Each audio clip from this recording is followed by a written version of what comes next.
Os descendentes de Judá. Olá, espero que você esteja bem. Nós estamos aqui mais uma vez para darmos continuidade ao estudo do livro de 1 Crônicas. Hoje, 1 Crônicas, capítulo 2. Mas antes de iniciarmos, é necessário que a gente faça alguns pedidos. E o primeiro pedido é para que você não apenas curta, mas compartilhe esse estudo com outras pessoas, para que outras pessoas venham a ser edificadas. Outro pedido é para que você leia todo o capítulo, no caso aí hoje o capítulo 2, e outro capítulo é para que você venha participar dos diversos estudos que nós disponibilizamos ali na igreja, portanto, venha fazer parte, porque certamente você vai adquirir mais conhecimento da palavra do Senhor, e certamente isso irá te aproximar no seu relacionamento aí com o Senhor. E depois desses pedidos, eu quero ir para o texto de hoje, e eu quero ler aqui 1 Crônicas, capítulo 2, do versículo 10 até o versículo 17, que diz: Rão gerou Aminadab, e Aminadab gerou Naasson, o líder da tribo de Judá. Naasson gerou Salmão, Salmão gerou Boaz, Boaz gerou Obed, e Obed gerou Jessé. Jessé gerou Eliabe, o seu filho mais velho. O segundo foi Abinadab, o terceiro Simeia, o quarto Natanael, o quinto Radai, o sexto Ozem e o sétimo Davi. As irmãs deles foram Zeruia e Abigail. Os três filhos de Zeruia foram Abisai, Joabe, Azael. Abigail deu à luz Amasa, filho do ismaelita Jéter. Portanto, nós focamos aqui nesse estudo de hoje com a linhagem aí de Davi, descendência de Davi, que vai passar por Judá, né? Judá que vai ter ali dois filhos ali com Tamar, sendo que o filho que nos interessa é o Pérez. Pérez vai gerar ali, então, dois filhos, e o filho que nos interessa é o Esrom.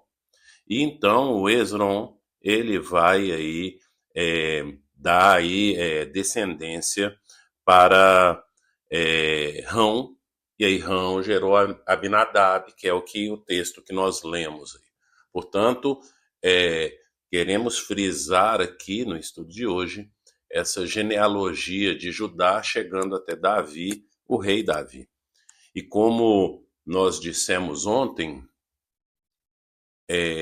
o cronista, ele provavelmente foi Esdras, e esse texto foi escrito no intuito de gerar esperança para um povo pós-exílico.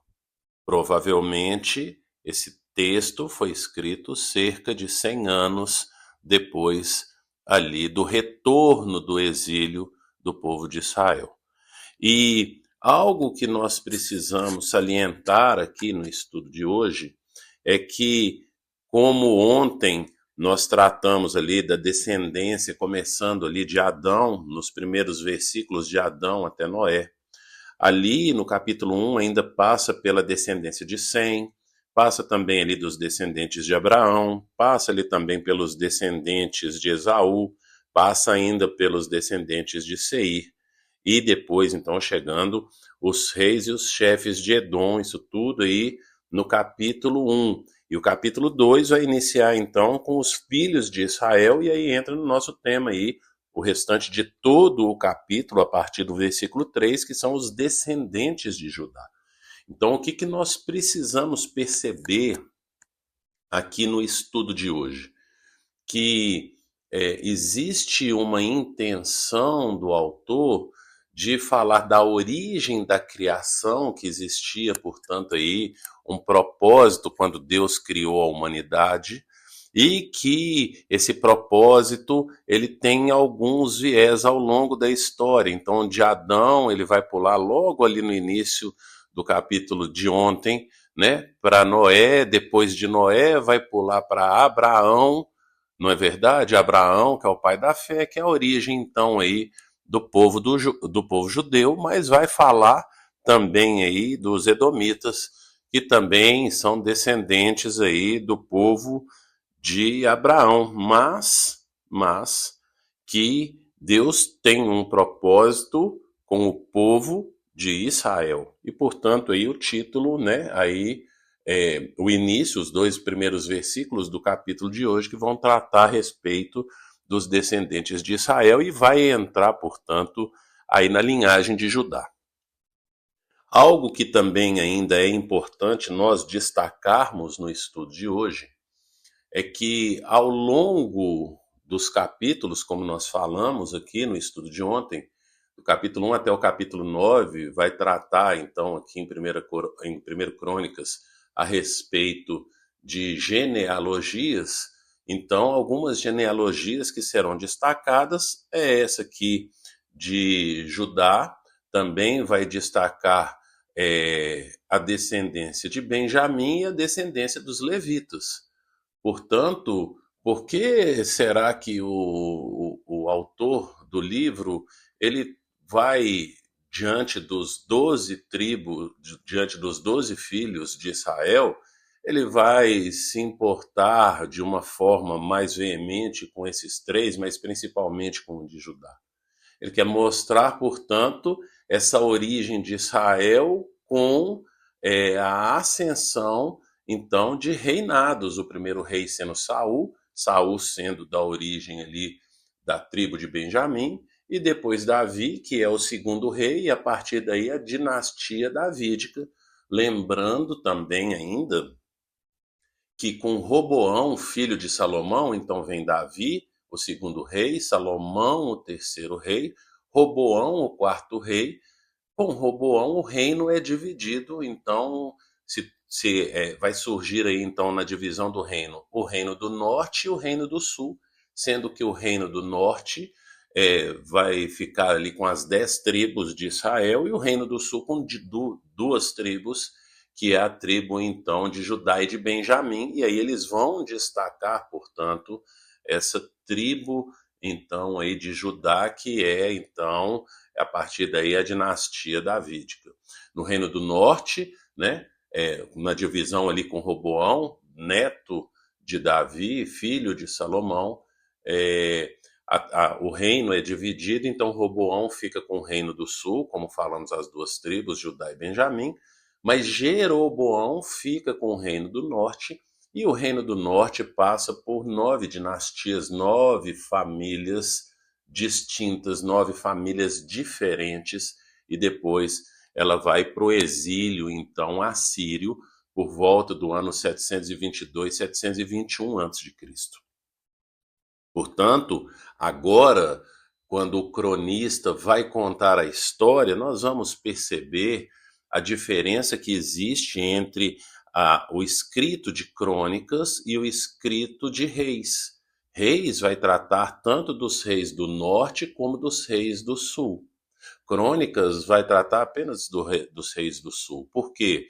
Porque vem, como falamos, cerca de 100 anos depois do exílio, do retorno do exílio, e agora o autor quer trazer então a memória desse povo, que existe um propósito para esse povo e que ainda há um Messias que virá. Portanto, esse livro de 1º e 2º Crônicas vai apontar aí para o Messias. É um descendente que virá da tribo de Judá, um descendente de Davi, que irá libertar, portanto, o povo. Então, quando o cronista olha para a história e volta para a genealogia, a provável intenção dele é resgatar esse lado messiânico da história. E a gente percebe, portanto, essa intenção do autor ao longo dos capítulos que vão tratar aí de genealogia.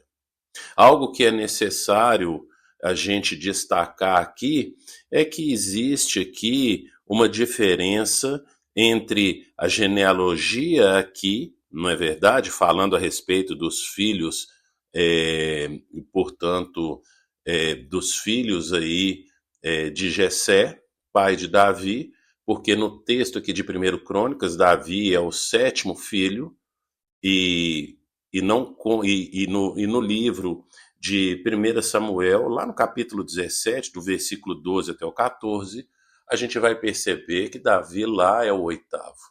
Então, por que que aqui está tratando de sétimo e por que que lá em Samuel ele é o oitavo? Aqui, lendo os comentários, e eu quero ressaltar que eu tenho lido aqui alguns comentários bíblicos, tenho usado para esses estudos aqui de crônicas, eu tenho usado o livro de introdução e comentário do Martin Selman, que é da série Cultura Bíblica, da editora Vida Nova. Tenho usado também aqui a Bíblia de Estudo Thomas Nelson, tenho usado também a Bíblia de Estudo NAA, Nova Almeida Atualizada, e tenho utilizado também a Bíblia de Estudo NVI, elas que têm me ajudado aí a fazer esse estudo, e fica aqui a minha dica para que você possa adquirir essas Bíblias de estudo, porque facilitam na nossa leitura e entendimento do texto bíblico. Mas se você não puder comprar todas, a Bíblia, para mim, que é a melhor Bíblia de estudo em português, é essa da Thomas Nelson. Portanto, voltando então aqui no tema, em Crônicas, Davi é o sétimo filho, e lá em Samuel, Davi é o oitavo filho. E o que nós percebemos, então, a partir aí, né, dos comentaristas, é que existe um chamado para o leitor de olhar Davi como o sétimo, lembrando que o número 7 para o judeu é um número que tem um significado, que é um significado de plenitude, não é verdade? Então, algo pleno, e é isso uma das possibilidades que está trazendo aqui o leitor para ver Davi como o sétimo filho de Jessé.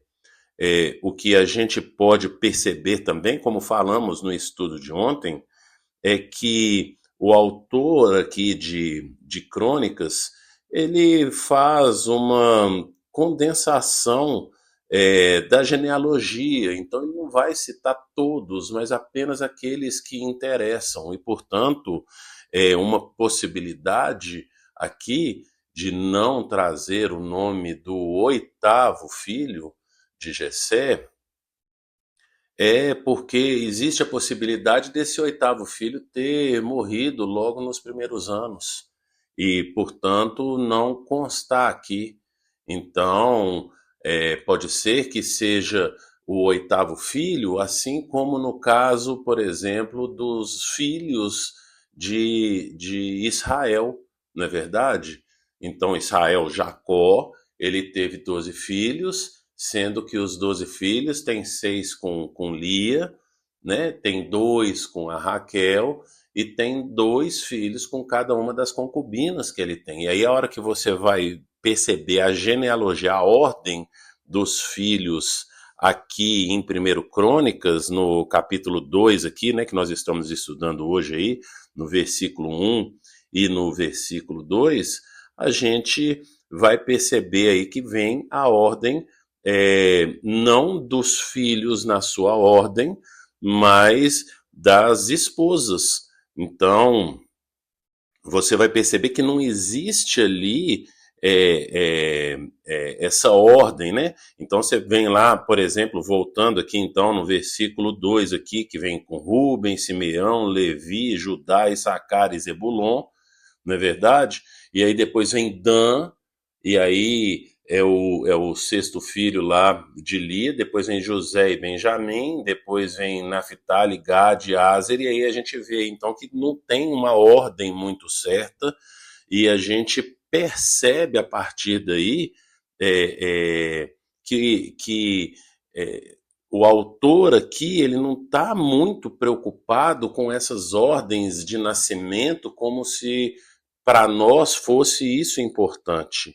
Então, ele não tem esse interesse de mostrar essa ordem de Davi, que em Samuel ele é o oitavo filho, mas que aqui ele é o sétimo filho. Portanto, o autor aqui tem alguma intenção fazendo isso Lembrando ainda que ao longo aqui do livro de Crônicas, lá no capítulo 27, versículo 18, a gente vai ver lá Eliú, que é tido ali então como o irmão de Davi. Algo que é importante, portanto, nós ressaltarmos aqui é que essa genealogia de Davi ela é importante porque para o judeu isso tem um significado. Então, o número 7 tem um significado. Essa perfeição, essa completude, não é verdade? Que a gente vê, então, o mundo sendo feito aí em 7 dias, 6 dias, e no sétimo Deus descansou. Então, esse número 7 como simbolismo. E, portanto, para nós trazermos isso para o nosso dia a dia aqui, pegando essa genealogia, nós precisamos olhar para a nossa história, lembrar das nossas origens, ver, perceber a intervenção de Deus ao longo da nossa história para nos aproximar dele, porque existe um propósito dele nas nossas vidas. E eu quero concluir esse estudo fazendo a seguinte pergunta para você pensar: qual que é o propósito de Deus para a sua existência? Quando o Senhor te chamou para a existência desse mundo, no meio aí dos seus familiares, o que que o Senhor espera de você? O que que o Senhor tem para a sua vida? Qual que é o propósito que ele tem para a sua vida? Lembre-se da vida de Davi e do estudo que já foi feito aqui do livro, então, aí de 1º e 2º Samuel, tratando da vida dele, a relevância da vida de Davi. E qual é a sua? Pense nisso e que o Senhor te abençoe.